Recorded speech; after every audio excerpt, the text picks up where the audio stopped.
très belle journée pour découvrir cet ancien chemin qui apparaît au niveau du cadastre dès les années 1400 et pour lequel on va retrouver des traces du charroi et du trafic qui se faisait sur cet axe de liaison jusqu'à Aix-en-Provence. Voilà, nous sommes arrivés à la bifurcation qui conduit à la fontaine aux Malades et on voit très bien devant nous se prolonger sur la droite l'ancien chemin d'Aix avec une partie qui a été effectivement travaillée pour permettre le passage d'un chariot. Fontaine du Malade, située au pied de la longue barre rocheuse restant le massif de la Quille à la chaîne de la Trévarèze.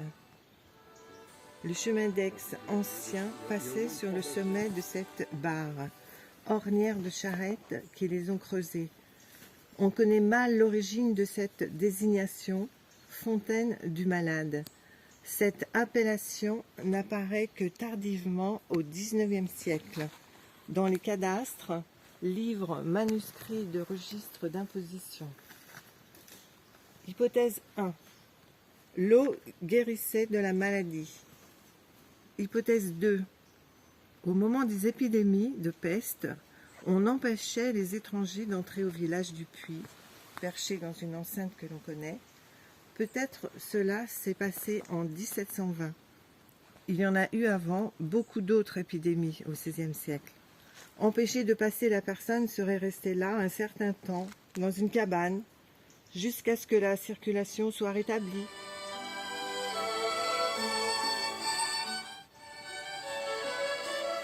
En descendant un petit peu plus bas, on peut constater que effectivement l'ouvrage avait été aménagé pour recueillir l'eau.